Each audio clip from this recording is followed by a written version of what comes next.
There is a very specific moment in the life of every single survivor of narcissistic abuse. It is a moment that feels so quiet on the outside, yet it is so seismic on the inside that it can feel as if the ground has literally shifted beneath your feet without anyone else even noticing it happening. It is that precise moment when the person who has been controlling your reality looks straight at you and realizes, perhaps for the very first time, that you finally see right through them. You no longer see the carefully curated version of who they pretend to be, nor do you see their charming mask, the wounded hero persona, the misunderstood partner act, or the endlessly patient friend routine. You finally see the pattern. You see the manipulation for what it truly is. You see the cold strategy hidden carefully beneath the surface of their affection. And in that singular instant, something deep inside their eyes shifts because the illusion they have spent so much energy maintaining has just cracked wide open, and they know it. You might have felt it as a sudden sharp chill in the room, a strange and heavy pause in the middle of a conversation, or a fleeting flicker of something that looks remarkably like panic hidden behind their usual calm composure. That specific moment is one of the most dangerous, and at the exact same time, one of the most clarifying junctures in the entire arc of experiencing narcissistic abuse. Understanding what happens next is essential because it can change the entire trajectory of your healing process forever. Before we go any deeper into this important topic, if you are someone who is truly committed to protecting your inner peace, reclaiming your lost sense of identity, and understanding the hidden and complex mechanics of manipulative relationships, please consider subscribing to this channel right now. Everything that is shared here is firmly grounded in professional psychological insight, trauma-informed care, and the lived realities of survivors who are currently learning how to trust themselves again from the ground up. By choosing to subscribe today, you are giving yourself consistent and reliable access to the kind of knowledge that quietly, piece by piece, rebuilds your inner world. You receive one truthful insight at a time, and you become an active part of a community of people who are consciously choosing clarity over endless confusion and self-respect over the exhausting cycle of self-doubt. Now, let us return directly to that pivotal, life-altering moment, because what happens inside the mind of the narcissistic person when they realize that you finally know the truth is never truly random. It follows a very recognizable psychological pattern, even though it may manifest in slightly different ways from one individual to another. At the very core of narcissistic functioning is a desperate need to maintain a carefully constructed self-image, one that depends heavily on the constant perception and external validation of other people. When you finally begin to see right through that fragile image, you are no longer reflecting back the exact version of them they need in order to feel stable. In their internal world, you suddenly become a major threat. This is not because you have suddenly become aggressive or because you are being intentionally cruel to them. Rather, it is because your clear vision directly disrupts the mirror they have been relying on for so long to regulate their own fragile sense of self. And when that psychological mirror cracks, their reaction is rarely calm or reasonable. The very first shift you will likely notice is an intensification of those exact behaviors that kept you feeling so confused in the first place. Gaslighting becomes significantly more aggressive, more frequent, and far more inventive. Suddenly, conversations that you clearly and vividly remember are being completely rewritten right in front of your eyes. Events that you have carefully documented are outright denied. Feelings that you expressed openly and honestly are reframed as dramatic overreactions or as evidence of your own imagined wounds and past issues. This escalation is never a sign that you are wrong or that your memory is failing you. Instead, it is a crystal clear sign that your absolute accuracy has become completely unbearable to them. The more precisely you understand the dynamic at play, the harder they simply must work to destabilize your personal perception. Because your stable perception is the single thing they cannot control through charm alone. Alongside the heavy gaslighting, you will often witness a sudden surge of blame shifting and psychological projection. Behaviors that they themselves have actively engaged in are suddenly attributed directly to you. You quickly become labeled as the manipulator, the cold one, the unstable one, or simply the person who refuses to let go of the past.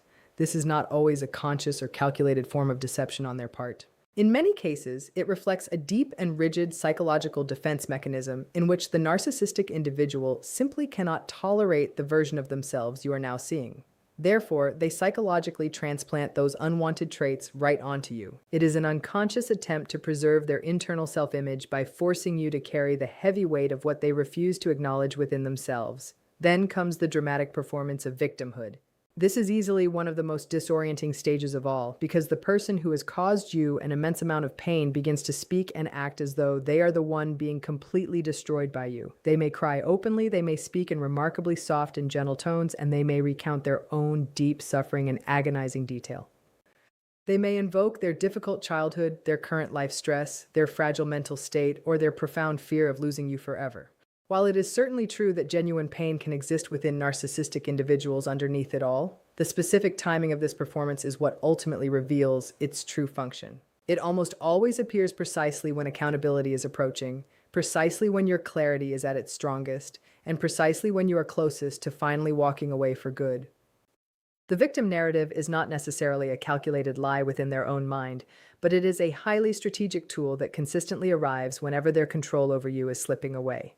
If that performance of victimhood does not work to pull you back into their web, you will often see intimidation rise up to take its place. This may be overt and loud, such as raised voices, direct threats, or aggressive posturing, or it may be much more subtle, such as cold stares, long periods of silence, ominous statements, or a sudden withdrawal of warmth that feels almost like a punishment. The silent treatment, in particular, is one of the most psychologically destabilizing tools they use because it activates the human nervous system's deep-seated primal fear of abandonment while simultaneously denying you any opportunity to resolve the issue constructively. It is a form of intense emotional pressure designed specifically to make you doubt your own decision to see things clearly. And then, almost paradoxically, the warmth suddenly returns. This is the exact stage that many survivors find to be the most confusing of all. After the intense rage, after the heavy silence, and after the cold cruelty, the narcissistic person may suddenly transform into the most loving and attentive version of themselves you have ever seen. This phenomenon is often referred to as hoovering, a term that captures how this behavior effectively pulls you right back into the relational vacuum. The compliments become extravagant and overwhelming, the apologies sound rehearsed, yet they appear deeply emotional, and the promises of change feel almost entirely convincing to your hopeful heart.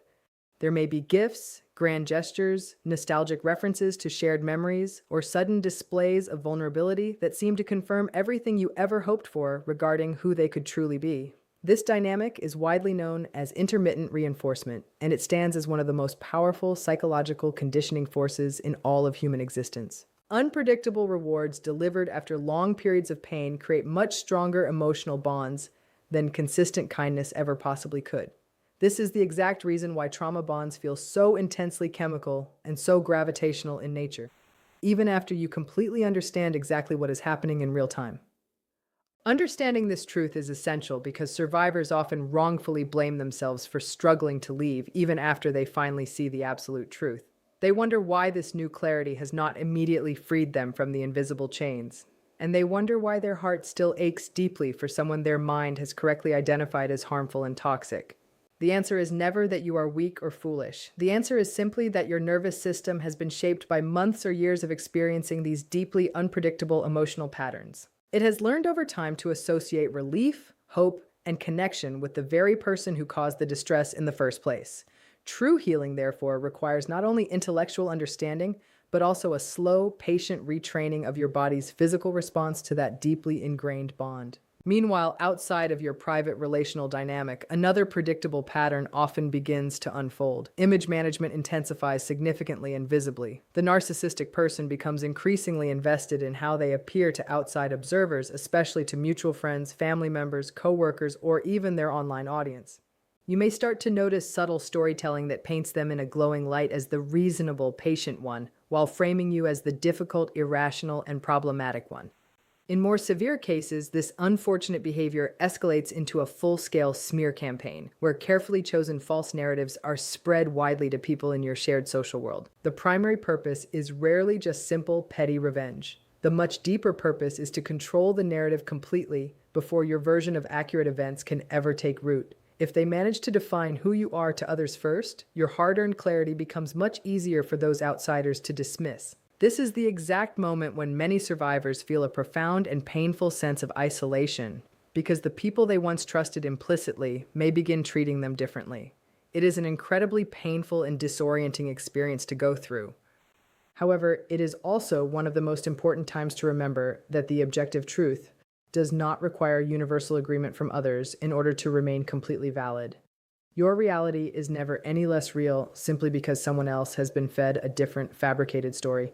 Your personal healing does not depend on convincing anyone else of the truth.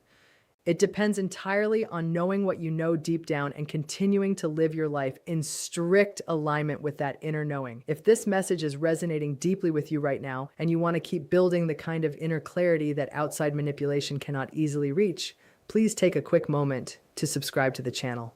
This space is intentionally designed for survivors who are finally ready to move beyond the foggy haze of confusion and step into a much deeper understanding of themselves, their behavioral patterns, and the complex psychological dynamics that shape their life experiences moving forward.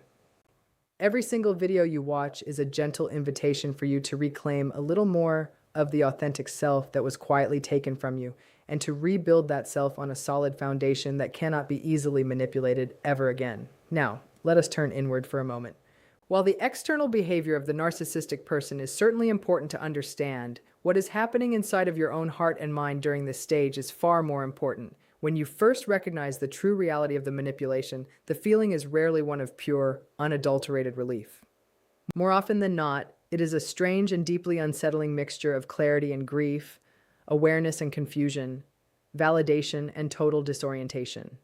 You may feel as though you are finally waking up inside of a hazy dream that you cannot quite fully remember, with jagged fragments of memory suddenly clicking into place in ways that feel almost too painful to hold. Please know with absolute certainty that this is entirely normal. This is simply your mind reorganizing itself around a hard truth that it was previously not safe enough for you to see. Clarity in the very beginning often feels frightening rather than empowering because it requires you to grieve not only for the relationship itself, but also for the false version of reality you truly believed you were living in. You are moving through a genuinely difficult transition, and the heavy disorientation you feel is a clear sign of your personal growth, never a failure of your inner strength. You are reclaiming your mind, your scattered memories, and your fundamental right to define your own life on your own terms, and that is a profound act of courage that will eventually lead you to a place of genuine, lasting peace. Stay patient with yourself as you navigate these complex layers of understanding and keep trusting the reality that you are uncovering because that is the true path back to yourself. You grieve the person you genuinely thought they were. You grieve the future you once carefully imagined for the two of you. You grieve all the endless energy you poured into keeping the relationship afloat, and you grieve the various parts of yourself that you suppressed or distorted just to keep the dynamic functioning smoothly. Underneath all of that heavy emotion, you may even find yourself mourning the version of who you were before this painful experience fundamentally reshaped you. This heavy sense of grief is never a sign that you are weak or that you are hopelessly confused. It is actually a profound sign that you are processing something incredibly real and significant. Alongside that lingering grief, you might notice a sudden surge of self-doubt that feels almost entirely paradoxical. You finally see the absolute truth clearly, yet you find yourself questioning your own judgment more intensely than ever before. This happens because prolonged exposure to calculated gaslighting effectively teaches your nervous system to distrust its own internal signals. Even when your conscious mind has finally connected the dots, your body may still instinctively flinch at the idea of trusting your own perceptions again. Healing this deep wound is not about forcing yourself to feel absolute certainty immediately. It is about gently and repeatedly choosing to believe yourself in small, manageable moments until that sense of self-trust becomes a stable inner pattern rather than just an occasional brave act. This is also why the simple, practical habit of documenting reality becomes such a quietly powerful tool in your recovery. Writing down events as they happen, keeping private records of specific conversations, and noting your genuine feelings in real time creates an external memory that cannot be rewritten by someone else later on. This is not about building a legal case against them. It is about anchoring yourself firmly in your own actual lived experience. That way, whenever manipulation attempts to distort your memory, you have something steady and factual to return to. This practice remains one of the most underrated tools in the entire recovery process because it slowly and methodically rebuilds the broken relationship between you and your own perception. As you continue on this challenging path of healing, you will begin to notice a distinct difference between genuine accountability and mere manipulative performance. Learning to spot this vital distinction is one of the most liberating insights you can possibly develop for yourself. Genuine accountability is consistent over time. It does not appear only when their access to you is threatened. It does not center the feelings of the person who actually caused the harm in the first place. And it certainly does not require you to immediately forgive or forget what happened. Instead, true accountability shows up in changed behavior sustained over a long period of time, in their genuine patience with your healing journey, in the total absence of pressure, and in a willing readiness to sit with discomfort without demanding that you provide an immediate resolution. Manipulative performance, by sharp contrast, is almost always characterized by a frantic sense of urgency. It desperately needs you to respond right now. It needs you to soften your stance immediately. It needs you to reopen the closed door. It uses the language of vulnerability as a calculated, strategic tool rather than as an honest, open expression of the heart. Once you truly learn to feel the difference between these two things, the performance loses much of its power because you stop confusing that high-stakes emotional intensity with actual emotional truth. You will also begin to recognize the common cycles of temporary change that often follow the exact moment they realize you are completely onto them. The narcissistic person may genuinely seem to behave differently for a few days, a few weeks, or even a few months. They might attend therapy, read books about relationships, speak the fluent language of healing, and appear to have been completely transformed overnight. Then, ever so slowly, the old toxic patterns return to the surface. They are often much more subtle than they were before, often far more sophisticated, and often much more difficult to clearly name. This is not always a deliberate, conscious deception on their part. In some cases, the change feels real to them, but it remains shallow and is sustained only for as long as it is required to regain access to you. True transformation is rare, slow-moving, and rarely announces itself with fanfare or grand declarations. It does not ask for credit or applause. It simply unfolds over the course of many years, quietly and without any need for external performance. While all of this is happening around you, it is absolutely essential to protect your nervous system. Emotional regulation is not just a luxury during this stage of your recovery, it is a vital survival skill. Practices such as slow, deep breathing, grounding yourself through your physical senses, gentle movement, spending time in quiet nature, getting restful sleep, and limiting your exposure to overstimulation all help your body remember what true safety actually feels like. You do not need to push yourself to heal quickly or meet some arbitrary deadline. You simply need to provide your system with the right conditions in which healing can naturally occur. The human body recovers in its own unique rhythms, not according to an external schedule set by others. Boundaries become another quiet but essential pillar of your ongoing recovery. A boundary is never a wall, and it is certainly never a punishment. It is simply a clear, firm statement of what you will and will not participate in, held firmly without any need for the other person's agreement or approval. With narcissistic individuals, boundaries are frequently tested over and over again. Sometimes they try to break them down through charm, sometimes through explosive anger, and sometimes through heavy guilt trips. Remember that the true strength of a boundary is never measured by how the other person responds to it, but rather by how consistently you honor it within yourself. Over time, this personal consistency rebuilds the inner authority that manipulation tried so hard to erode.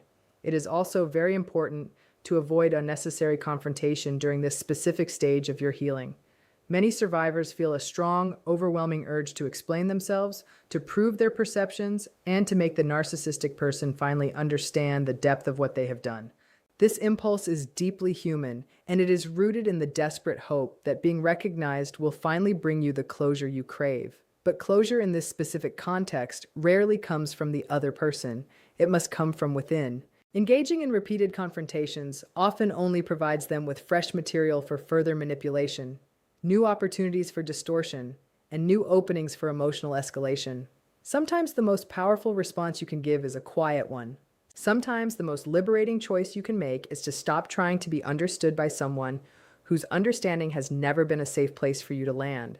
Rebuilding your identity is perhaps the most tender part of this entire journey. After experiencing such prolonged manipulation, many survivors wake up and realize they no longer fully recognize who they are at their core.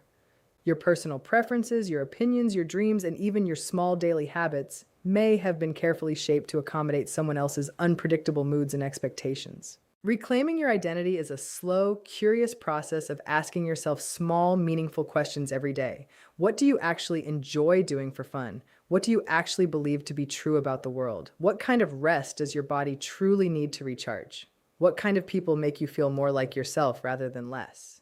These questions, when asked gently and frequently, begin to restore the inner landscape that was quietly rearranged without your full conscious consent. Self-validation then becomes the firm foundation of this restoration process. For a very long time, you may have felt that you needed external confirmation just to feel certain about your own basic experiences. Healing involves learning to offer that confirmation to yourself first and foremost. When a difficult memory surfaces, you can acknowledge it without judgment. When a heavy feeling arises, you can honor it. When your inner intuition speaks to you, you can listen to it closely without requiring external proof from anyone else. This does not mean you become entirely closed off to constructive feedback from safe people. It simply means you stop outsourcing your reality to individuals who have shown they will consistently distort it. Support systems matter enormously during this time, but the quality of that support matters far more than the sheer quantity. A small number of people who can listen without judgment, who can hold space for you without trying to fix you, and who can believe you without needing to know every single graphic detail are worth far more than a large circle of well-meaning but confused observers. Professional support from trauma-informed therapists, when it is accessible to you, can be especially valuable because the patterns of narcissistic abuse are very specific and benefit greatly from specialized professional understanding. As your clarity strengthens day by day, you will begin to notice red flags much earlier in your future interactions, not with a sense of lingering paranoia, but rather with a sense of quiet, calm discernment. You will intuitively sense when someone's spoken words do not actually match their daily actions. You will notice when affection starts to feel conditional rather than free and natural. You will recognize when apparent curiosity about you is actually just hidden information gathering. You will feel the distinct difference between people who respect your boundaries and people who habitually test them. This is not hypervigilance or fear.